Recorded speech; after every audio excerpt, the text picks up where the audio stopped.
स्वागत है आप सभी का न्यूज 18 राजस्थान पर। मैं हूं आप सबके साथ ऋषिका और बुलेटिन की शुरुआत करेंगे इस वक्त की एक बड़ी खबर के साथ। राजस्थान के नए चीफ उमेश मिश्रा राजस्थान के नए डीजीपी का कार्यभार संभालेंगे। उमेश मिश्रा बता दें कि 89 बैच के आईपीएस अधिकारी हैं उमेश मिश्रा। एमएल लाठर की जगह नियुक्त होंगे। वहीं 2 साल का रहेगा डीजीपी का उनका कार्यकाल। एटीएस और एसओजी के मुखिया भी रह चुके हैं मिश्रा। इसके साथ ही यूपी के कुशीनगर के रहने वाले हैं उमेश मिश्रा। आज एमएल लाठर के रिटायर होने पर पदभार ग्रहण करेंगे नए डीजीपी उमेश मिश्रा। बड़ी खबर ये इस वक्त की, आज नए डीजीपी का पदभार संभालेंगे उमेश मिश्रा। राजस्थान के नए डीजीपी का कार्यभार संभालेंगे और एमएल लाठर की वो जगह लेंगे।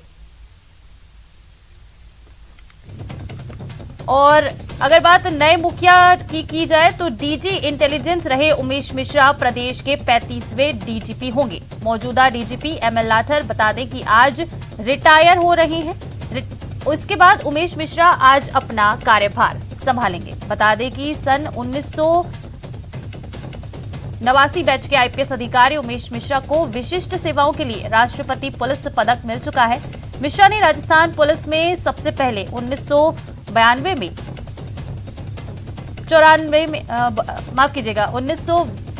से 94 में एएसपी रामगंज के पद पर कार्य किया। इसके बाद वो चुरू, भरतपुर, पाली, कोटा सिटी में जिला पुलिस अधीक्षक के पद पर भी रहे। 1999 से 2005 तक दिल्ली में केंद्रीय खुफिया एजेंसी आईबी में असिस्टेंट डायरेक्टर का चार्ज उन्होंने संभाला। ज्यादा जानकारी लेंगे सहयोगी विष्णु से। विष्णु, आज नए डीजीपी का कार्यभार संभालने वाले हैं उमेश मिश्रा। देखिए, राजस्थान को 35वें डीजीपी मिलने वाले हैं, जो कि आज दोपहर 2:30 बजे उमेश मिश्रा आईपीएस जो है वो पदभार ग्रहण करेंगे। उसके पहले आज सुबह 8:30 बजे वर्तमान डीजीपी एमएल लाठर को अंतिम जो है विदाई परेड दी जाएगी। आरटीए में एक बड़ा भव्य आयोजन किया जा रहा है, जहां पर जयपुर शहर कमिश्नरेट हाड़ी बटालियन ट्रैफिक पुलिस के जवान जो हैं बैंड के साथ में एमएल लाठर को विदाई देंगे। उसके बाद 2:30 बजे उमेश मिश्रा पुलिस मुख्यालय पहुंचेंगे। जयपुर पुलिस के जो डीसीपी हैं वे उन्हें परंपरागत तरीके से एस्कॉर्ट करते हुए पुलिस मुख्यालय लेके जाएंगे, उनके परिवार को लेके जाएंगे। इसके बाद नए डीजीपी उमेश मिश्रा और एमएल लाठर से अपना पदभार ग्रहण करेंगे, चार्ज लेंगे और वहीं पर एमएल लाठर जी को दोबारा से एक बार फिर से विदाई दी जाएगी। जी विष्णु, आज विदाई समारोह है एमएल लाठर का और उमेश मिश्रा जी आज उनकी मतलब नई डीजीपी के तौर पर आज पदभार ग्रहण करेंगे। तो इसको लेकर आज क्या कुछ यहाँ पे कार्यक्रम देखने को मिल सकता है? देखिए, आज सुबह 8:30 बजे सबसे पहले एमएल लाठर जो कि वर्तमान डीजीपी है, क्योंकि उनका आज अंतिम कार्य दिवस है, वे आज रिटायर होंगे। उन्हें सबसे पहले पुलिस अकादमी के परेड ग्राउंड में लेके जाया जाएगा, जहां पर उनको विदाई परेड दी जाएगी। और वहीं पर जयपुर शहर कमिश्नरेट की पुलिस, हाड़ी बटालियन की पुलिस, तमाम जो पुलिस की जो अलग अलग विंग्स हैं उनके अलग अलग टुकड़ियां बैंड वादन के साथ में विदाई परेड देंगी, उनको सलामी देंगी, गार्ड ऑफ ऑनर देंगी। इसके बाद ये पहला उनकी जो कार्यकाल का जो अंतिम जो परेड है वो समापन होगा। उसके बाद दोपहर करीब 2 बजे वर्तमान जो नए जो डीजीपी हैं उमेश मिश्रा, उनको एस्कॉर्ट करके उनके घर से यानी गांधीनगर स्थित उनके आवास से परंपरागत तरीके से जयपुर शहर कमिश्नरेट के आईपीएस ऑफिसर्स एस्कॉर्ट करते हुए पुलिस मुख्यालय लेके आएंगे, जहां पर एमएल लाठर अपना जो पदभार जो चार्ज है वो नए डीजीपी को सौंपेंगे और फिर उमेश मिश्रा अपना पदभार ग्रहण करेंगे। पदभार ग्रहण करने के बाद में पुलिस मुख्यालय में हाई टी का आयोजन किया जाएगा, जहां पर तमाम आईपीएस ऑफिसर्स और आरपीएस ऑफिसर्स मौजूद रहेंगे और हाई टी के बाद में एमएल लाठर को अंतिम विदाई दी जाएगी, जहां उनकी गाड़ी को परंपरागत तरीके से रस्सों के जरिए सभी आईपीएस ऑफिसर खींच करके बाहर तक लेकर के आएंगे। जी ठीक है विष्णु, शुक्रिया आपका तमाम जानकारी के लिए।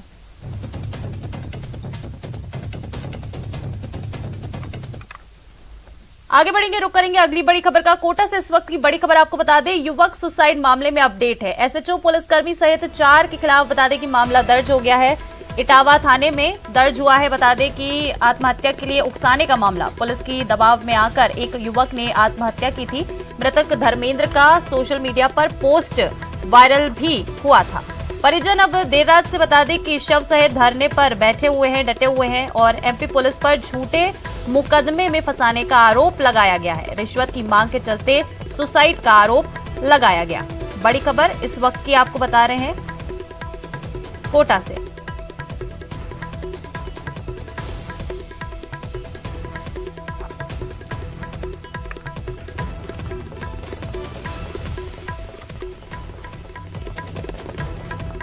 तो ये बड़ी खबर आपको कोटा से बता रहे हैं। युवक सुसाइड मामले में अपडेट है। एसएचओ पुलिसकर्मी सहित 4 के खिलाफ मामला दर्ज किया गया है। इटावा थाने में दर्ज हुआ है आत्महत्या के लिए उकसाने का मामला। पुलिस के दबाव में आकर एक युवक ने आत्महत्या कर ली थी। वहीं मृतक धर्मेंद्र का पोस्ट सोशल मीडिया पर भी वायरल हुआ था। वहीं परिजन अब इस पूरे मामले में देर रात से शव सहित धरने पर डटे हुए हैं। एमपी पुलिस पर झूठे मुकदमे में फंसाने का भी आरोप लगाया है। साथ ही रिश्वत की मांग के चलते सुसाइड के आरोप यहां लगाए गए हैं। बड़ी खबर कोटा से इस वक्त की। ज्यादा जानकारी लेंगे सहयोगी ओम प्रकाश से, जो फोन लाइन पर हमारे साथ जुड़ चुके हैं। ओम प्रकाश, क्या कुछ जानकारी पूरे मामले में? देखिए, पूरे मामले में जो एसएचओ है वह एक पुलिसकर्मी सहित 4 के खिलाफ मामला है। हालांकि आत्महत्या को उकसाने को लेकर दर्ज किया जा चुका है। कोटा के इटावा थाना में आत्महत्या को उकसाने को लेकर इन 2 पुलिसकर्मियों सहित 4 लोगों के खिलाफ, जिसमें 2 स्थानीय लोग हैं, दलाल हैं, उनके खिलाफ मामला दर्ज किया है। पुलिस के दबाव में आकर युवक ने जो है आत्महत्या करने की जो आरोप लगाया था, उसके बाद मामला दर्ज हुआ। लेकिन ये कहा जा सकता कि अभी तक वहां जो है लोग आंदोलन की कर रहे हैं, वहां अभी तक धरना दिया हुआ है। लोगों की जो मांग है वो ये है कि एक परिवार के एक सदस्य को नौकरी देने, उचित मुआवजा देने और पुलिसकर्मियों से कड़ी कार्रवाई करने की मांग को लेकर वो वहां डटे हुए हैं। स्थानीय जो एमपी के एक विधायक है वो भी वहां मौके पर मौजूद है और पुलिस का भारी जाब्ता है, क्योंकि देर शाम को जोरदार हंगामा हुआ था, बवाल मचा हुआ था, लाठियां फटकारी थी, पुलिसकर्मियों ने बर्बरता से महिलाओं पर भी लाठी फटकारी थी। उसके बाद आक्रोश बढ़ता गया और स्थानीय लोग, इन्हीं समाज के लोग और आसपास के करीब आधा दर्जन गांव के लोग हैं, वो मौके पर पहुंच गए थे। जोरदार हंगामा बवाल मचा था। उसके बाद 2 राज्यों की पुलिस के बाद जब मामला समझाइश किया गया, उसके बाद अब ये कहा जा सकता है कि परिजन और स्थानीय जो लोग हैं वो धरना देकर अभी भी जमे हुए हैं और फिलहाल वो समझाइश का दौर जारी है, लेकिन वो मानने को तैयार नहीं है, क्योंकि पुलिस के दबाव में आकर युवक द्वारा सुसाइड करने का जो है वो आरोप वो खाकी पर लगा है। हालांकि कहा जा रहा है कि जल्द आज ही पुलिस अधिकारियों ने आश्वासन दिया है एमपी के कि आज ही इन अधिकारियों के खिलाफ कड़ी से कड़ी कार्रवाई करने का आश्वासन जरूर दिया है, लेकिन फिलहाल वो मानने को तैयार नहीं है, क्योंकि ये बताया जा रहा है कि जो लोग जो आरोपी बनाए थे धर्मेंद्र पारेता के साथ अन्य लोग, उनके परिवारजन भी आगे हैं और मामला अब ये कहा जा सकता कि बढ़ता जा रहा है। 2 राज्यों की जो सीमा पर जो स्टेट हाईवे 70 है, शिवपुर कोटा एमपी जाने वाला, वो अभी जाम है। कुछ वाहनों को निकालने का प्रयास जरूर पुलिस कर दी। खातौली इटावा सहित एमपी की पुलिस वहां मौके पर मौजूद है और फिलहाल ये कहा जा सकता है कि समझाइश का दौर है। हालांकि कुछ परिजन मानने को तैयार भी हुए हैं, क्योंकि अब शव की दुर्गति है, क्योंकि आज ही मृतक के शव का पोस्टमार्टम किया जाना है, क्योंकि पोस्टमार्टम करने के बाद शव को ज्यादा समय तक रखा नहीं जा सकता है। लेकिन ये कहा जा सकता है कि फिलहाल समझाइश का दौर जारी है और एसएचओ के खिलाफ कड़ी से कड़ी कार्रवाई करने की मांग को लेकर जो है लोग अभी भी डटे हुए हैं। फिलहाल ये कहा जा सकता है कि थोड़ी देर बाद में यदि शव का अंतिम संस्कार नहीं किया गया तो और स्थिति हालात खराब हो सकते हैं। जी देखिए ओम प्रकाश, देर रात से जो परिजन है वो शव के साथ धरने पर डटे हुए हैं। इसके साथ ही एमपी पुलिस पर झूठे मुकदमे में फंसाने के आरोप हैं। तो ये धरना कब तक हटाया जाएगा, क्योंकि धरने पर बैठे हुए हैं परिजन, तो इसको हटाने के लिए क्या कुछ किया जा रहा है और इनकी मांगे कब तक मांगी जाएंगी? देखिए, देर रात तक धरना हटाने के लिए पुलिस ने तमाम प्रयास किए। लाठियां फटकारी, आंसू गैस छोड़े, उसके बाद भीड़ जरूर छट गई थी। ये कहा जा सकता कि ज्यादातर जो लोग थे, भारी संख्या में जो लोग थे, वो अपने अपने घर चले गए। यहाँ धरना स्थल से निकल गए थे। अब जो धरना स्थल पर जो लोग बैठे हैं वो परिजन और कुछ ग्रामीण है, कम संख्या में। हालांकि पूरे धरना स्थल को पूरी तरह से जो एमपी पुलिस है उन्होंने घेर रखा है, क्योंकि धरना जो चौकी के जस्ट पास नहीं है, दोनों राज्यों की पुलिस का जाब्ता, लेकिन परिजन मानने को तैयार नहीं है। लेकिन ये कहा जा सकता कि धरना कुछ ही देर में समाप्त किया ही जाना है। कारण ये है कि शव की पूरी तरह से दुर्गति हो रही है। 2 दिन हो गए हैं, क्योंकि कल यहाँ से मोर्ची से पोस्टमार्टम की प्रक्रिया शुरू करके यहाँ वहां लेके गया था। करीब कोटा से 80 किलोमीटर का फासला है, तो वहां ये धरना जो चल रहा है, तो आज ही समझाइश करके इस धरना को थोड़ी देर बाद में समाप्त किया जाना जरूरी है, क्योंकि शव की पूरी तरह से दुर्गति हो रही है। लेकिन ये कहा जा सकता है कि परिजन फिलहाल मानने को तैयार नहीं है। अब एसएचओ और पुलिस अधिकारियों पे कड़ी कार्रवाई करने का आश्वासन जरूर दे रहे हैं। स्थानीय लोग, वहां के विधायक और यहाँ के जनप्रतिनिधि भी वहां पहुंचे, और माना जा रहा है कि कुछ ही समय में मामला जरूर शांत हो जाएगा। लेकिन आंदोलन खत्म होने वाला नहीं, क्योंकि स्थानीय लोगों में भारी आक्रोश है एमपी पुलिस के खिलाफ, क्योंकि एमपी पुलिस के ये आरोप पहली बार नहीं है, पहले भी कई बार लग चुके हैं। और जो इस बार आरोप के बाद में दबाव में आकर इस युवक द्वारा सुसाइड करने का जो मामला आने के बाद में स्थानीय लोगों में भारी आक्रोश है, क्योंकि युवक द्वारा एक सुसाइड नोट भी बरामद हुआ है जो सोशल मीडिया पर वायरल हुआ था। वो उसमें साफ तौर पे युवक धर्मेंद्र ने लिखा था कि मेरे मरने की वजह पुलिस है, क्योंकि पुलिस ने मुझे झूठे मुकदमे में फंसाया। उसके बाद में मामला ज्यादा उजागर हुआ, सोशल मीडिया पर जमकर पोस्ट वायरल हुई और लोगों में जबरदस्त आक्रोश है।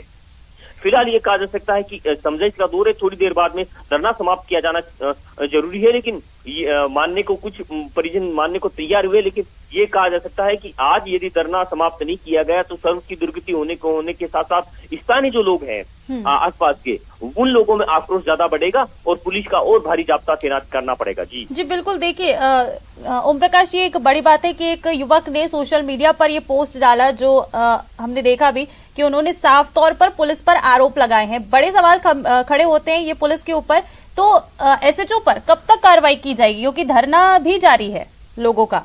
देखिए, एसएचओ के खिलाफ कड़ी कार्रवाई करने की बात रात को ही पुलिस के आला अधिकारी को जनप्रतिनिधियों ने दे दी थी, लेकिन क्या परिजन और स्थानीय जो लोग हैं वो लिखित आश्वासन चाहते हैं, और न केवल उनको निलंबित बल्कि उनके खिलाफ 302 में मामला दर्ज करवाना चाहते हैं, क्योंकि और उनके खिलाफ और कई गंभीर धाराओं में मामला दर्ज करने के साथ साथ जो पूरा स्टाफ है उनको लाइन हाजिर सस्पेंड करने की बात कर रहे हैं, क्योंकि स्थानीय जो एमपी के जो विधायक है वो पूरी तरह से इन लोगों के साथ में धरने पर ही डटे हुए। देर रात को सूचना आई थी कि उनकी तबीयत भी बिगड़ गई थी, कुछ लोगों की तबीयत बिगड़ गई थी, क्योंकि ये जो आंदोलन है 2 दिन से चल रहा है। हालांकि धरना कल शाम से ही दिया गया था, लेकिन आक्रोश जब बढ़ गया जब पुलिस कर्मियों ने महिलाओं पे भी लाठी बरसाई थी, और लाठियां बरसाने का वीडियो सोशल मीडिया पर भी वायरल हुआ था। फिलहाल ये कहा जा सकता है कि आज धरना समाप्त करना जरूरी है, लेकिन जो बड़ी मांग है वो ये है कि 50 लाख रुपए के मुआवजा देने और एक परिवार के एक सदस्य को नौकरी देना, ये बड़ी मांग है जिस पर ठीक है ओम प्रकाश, बिल्कुल सही कहा आपने कि जो धरना है उसे खत्म करना बेहद अभी जरूरी है, और पुलिस को जल्द से जल्द इस मामले में कुछ बड़ा एक्शन लेना चाहिए। डिप्रेशन में था, कल इसने खाने पीने के लिए सुसाइड कर लिया, और इनका परिवार बहुत सदमे में है, बच्चे छोटे हैं। इनकी मांग है कि परिवार में एक जने इनके बच्चों को नौकरी दी जाए सरकारी। अभी यहाँ एमपी बॉर्डर पे बैठे हुए हैं, दलालपुरा चौकी के पास ट्रैफिक रोक रखा है। जब तक एमपी गवर्नमेंट यहाँ के कोई अधिकारी आकर बात नहीं करते, जब तक यहाँ से ये बॉडी को लेके नहीं जाएंगे। आगे बढ़ेंगे, रुक करेंगे एक बड़ी खबर का। भीलवाड़ा से बड़ी खबर आपको बता दें, भीलवाड़ा के सुभाष नगर थाने में आग लग गई है। आग लगने से 24 से ज्यादा मोटरसाइकिलें जल चुकी हैं। सुभाष नगर थाने में बता दें कि आग लगने के बाद अफरा तफरी मच गई। ये तस्वीरें आपको दिखा रहे हैं, थाने में आग लग गई है, वहीं आग बुझाने में पुलिसकर्मी जुटे हुए हैं। बड़ी खबर भीलवाड़ा से, ये आपको बता रहे हैं, यहाँ एक पुलिस थाने में आग लग गई। सुभाष नगर थाने में यहाँ आग लगी है। आग लगने से 24 से ज्यादा मोटरसाइकिलें जल गई हैं। सुभाष नगर थाना में ये आग लगने के बाद अफरा तफरी मच गई। तस्वीरें आपकी टीवी स्क्रीन पर आपको दिखा रहे हैं। देखिए किस तरह से आग की लपटें जो हैं वो उठती हुई दिखाई दे रही हैं। भीषण ये आग लगी थाने में और आग लगने के बाद पूरे पुलिस थाने में जाहिर सी बात है अफरा तफरी मच गई। लोग इधर से उधर भागने लगे और इस आग लगने से बताया जा रहा है कि 24 से ज्यादा मोटरसाइकिलें जो हैं वो जलकर खाक हो गई हैं। और जयपुर से इस वक्त की एक और बड़ी खबर आपको बता दें, विद्यानगर में 5 साल की बच्ची की दर्दनाक मौत हो गई। मकान की छत से गिरने पर बता दें कि बच्ची घायल हुई थी। मां के साथ कपड़े सुखाने के लिए गई थी बच्ची आलिया।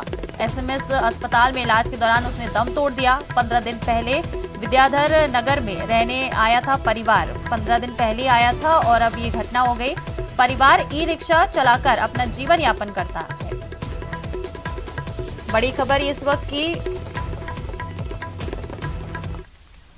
और दौसा सांसद किरोड़ी लाल मीणा का बड़ा बयान सामने आया है। सचिन पायलट को लेकर उन्होंने बड़ा बयान दिया और कहा मोदी जी ने गुलाम नबी आजाद की प्रशंसा की थी। गुलाम नबी आजाद कांग्रेस छोड़कर चले गए थे। यदि गहलोत कांग्रेस छोड़कर जाते हैं तो सचिन पायलट के लिए अच्छा होगा। सचिन पायलट का रास्ता साफ हो जाएगा, ये कहना है सांसद किरोड़ी लाल मीणा का। बधाई करना, जो प्रधानमंत्री जी ने यही कहा था कि ये सबसे सीनियर मुख्यमंत्री है, वो तो वास्तविकता है। और मुख्यमंत्री जी ने प्रधानमंत्री जी की प्रशंसा की है, तो प्रधानमंत्री जी तो प्रशंसा के पात्र हैं। और गुलाम नबी की बड़ाई करने से वो कांग्रेस छोड़ गए और गहलोत छोड़ता है कांग्रेस, तो अच्छा होगा सचिन के लिए, तो रास्ता साफ हो जाएगा। कांग्रेस के अंदर दिल्ली में बड़े बदलाव के बाद अचानक जयपुर में भी हलचल बढ़ गई है। 2 साल की धैर्य वाली चुप्पी के बाद अचानक सचिन पायलट का हमलावर हो जाना कई संकेत दे रहा है। पहली बार पायलट ने खुलकर सीएम पद पर फैसले की बात कही तो गुलाम नबी आजाद के बहाने सीएम गहलोत को निशाने पर भी लिखा। ये खास रिपोर्ट देखिए।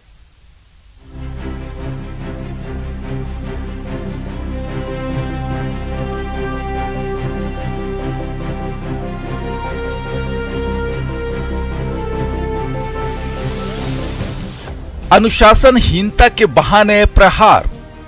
25 सितंबर को एक सीएलपी की मीटिंग कॉल की गई थी, वो मीटिंग हो नहीं पाई और उसके लिए खुद मुख्यमंत्री जी ने सॉरी फील किया और माफ़ी मांगी पार्टी से भी और हमारी पूर्व अध्यक्ष सोनिया गांधी। पायलट की ललकार अब आर पार। लेकिन मैं ऐसा मानता हूं कि कांग्रेस एक पुरानी पार्टी है, अनुशासित पार्टी है और इस पार्टी में सबके लिए रूल्स, नियम, कायदे कानून बराबर होते हैं। तो जो इंडिसिप्लिन अगर किया गया है, उसके जवाब मांगे गए हैं, जवाब दिया गया है, तो उस पर भी शीघ्र निर्णय लिया जाना चाहिए। सीएम पद पर अब कितना इंतजार। और जहां तक राजस्थान के संदर्भ में जो निर्णय लेने की बात है, उसका खुद वेणुगोपाल जी जो हमारे संगठन के महामंत्री हैं AICC के, उन्होंने भी कहा था कि बहुत जल्द इस पर निर्णय लिया जाएगा कि भविष्य में क्या करना है। पायलट के पंच पर गहलोत का पलटवार। बयान तो नहीं देना चाहिए वैसे तो, क्योंकि अभी जो है अभी वेणुगोपाल जी हमारे महामंत्री हैं, उन्होंने कहा भी कि आप बयानबाजी कोई नहीं करेंगे। तो हम तो डिसिप्लिन के पालन चाहते हैं कि सब लोग करें। जुलाई 2020 के तकरार पार्ट 1 से शुरू सियासी चिंगारी ने 25 सितंबर 2022 को अपना दूसरा रूप दिखाया और करीब 1 महीने के धैर्य के बाद सियासी तकरार पार्ट 3 के संकेत दिखने लगे हैं। करीब 2 साल से खामोश बैठे सचिन पायलट ने सीएम के विश्वास पात्रों की अनुशासनहीनता के बहाने सीधे सीएम गहलोत को निशाने पर लिया। पायलट ने कहा कि अगर अनुशासनहीनता हुई है तो फैसला तो करना ही होगा। मुझे विश्वास है कि खड़गे साहब, क्योंकि अभी वो नए अध्यक्ष बने हैं, पदभार संभाला है और जल्द इस पर निर्णय लेंगे, क्योंकि ऐसा तो हो नहीं सकता कि इंडिसिप्लिन माना गया, नोटिस दिया गया, जवाब मांगा गया और उसके बाद कोई भी निर्णय ना लिया जाए। कांग्रेस में सत्ता की सबसे बड़ी ताकत डिले टैक्टिस है।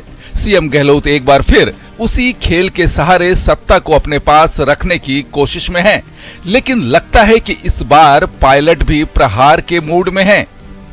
जहाँ तक अनुशासनहीनता पर कार्रवाई करने की बात है, उसका पूरा संज्ञान वेणुगोपाल जी के, एंटनी साहब के, खड़गे जी के और हिमाचल जी के संज्ञान में है।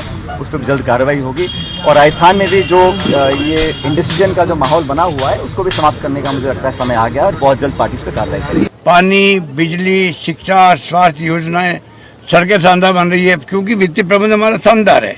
अगली सरकार अगर पब्लिक हमें देगी वापस जो पहले दिया नहीं था, तो मैं दावे के साथ कह सकता हूं कि हम वो काम करके दिखाएंगे जो इतिहास में हिंदुस्तान में कहीं नहीं हुआ है।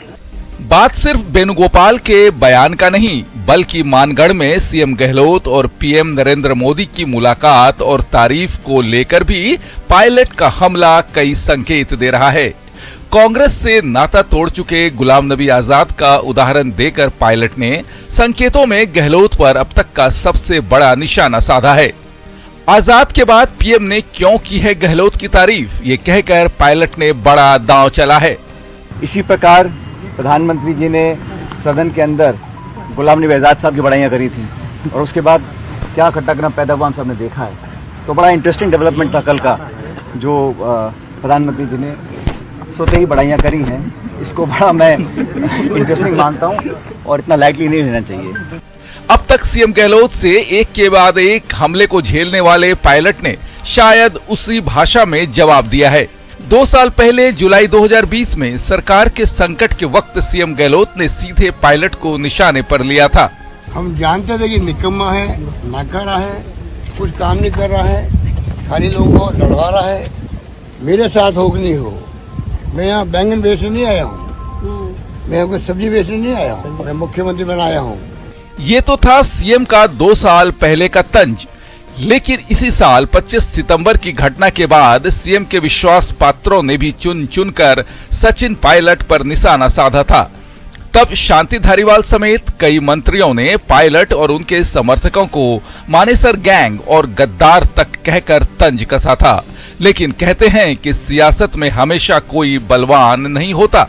Bureau report, news 18 Rajasthan. Pushkar मेले का आज तीसरा दिन है। आज मेला ग्राउंड में बता दें कि कई प्रतियोगिताएं होंगी। खेल, रस्साकस्सी, वॉलीबॉल और कबड्डी मैच का आज आयोजन होगा। सुबह 8 बजे से वाटर वर्क्स पंप हाउस पर सैंड आर्ट, 10 बजे मेला ग्राउंड पर कबड्डी मैच आयोजित किए जाएंगे।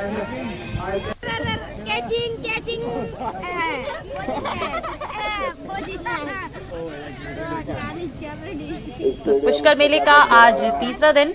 आज मेला ग्राउंड में कई प्रतियोगिताएं होने वाली हैं। खेल, रस्साकस्सी, वॉलीबॉल और कबड्डी जैसे जो मैचेस हैं आज उनका आयोजन किया जाएगा। सबसे पहले सुबह 8 बजे से वाटर वर्क्स पंप हाउस पर सैंड आर्ट होगा। इसके बाद 10 बजे मेला ग्राउंड पर कबड्डी मैच भी खेला जाएगा। पुष्कर मेले का आज तीसरा दिन। आज मेला ग्राउंड में बता दें कई प्रतियोगिताएं होने वाली हैं। आज तीसरा दिन इस मेले का।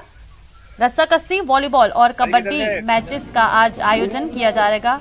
सुबह 8 बजे से ही ये खेल शुरू हो जाएंगे। वहीं अंतर्राष्ट्रीय पुष्कर मेले में दूसरे दिन खेलकूद का आगाज हुआ, जहां पर्यटकों के लिए विभिन्न प्रतियोगिताएं शुरू हुई। पहले दिन मेला मैदान में विदेशी सैलानियों और स्थानीय खिलाड़ियों के बीच खेले गए फुटबॉल मैच में विदेशी भारी पड़े और रोमांचक मैच में स्थानीय खिलाड़ियों को 4-3 से हार का सामना करना पड़ा। इसके बाद मेला मैदान में देशी विदेशी पर्यटकों को आकर्षित करने के लिए पर्यटन विभाग की ओर से आयोजित लंगड़ी टांग प्रतियोगिता में लंदन की फैमिली अव्वल रही। पुष्कर की मधु सेकंड नंबर पर और थर्ड पर रूस की नताशा रही। प्रतियोगिता में बता दें कि 4 विदेशी सहित कुल 15 महिला प्रतियोगी ने भाग लिया। Very good players. So it was a hard game and Very hard.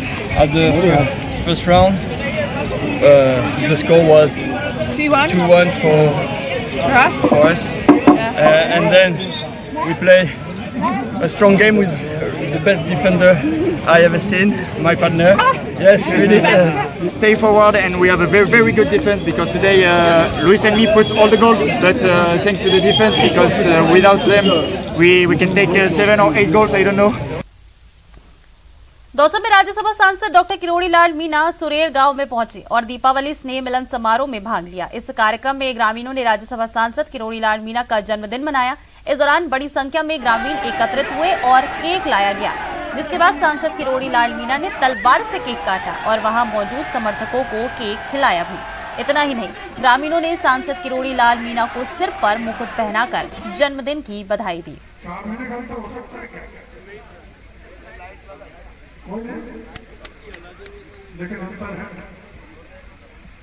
इसलिए जन्मदिन का पता नहीं,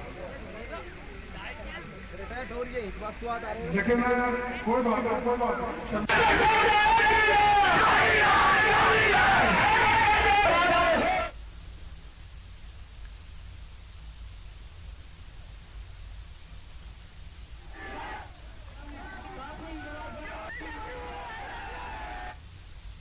और इस बुलेटिन में फिलहाल इतना ही। नमस्कार।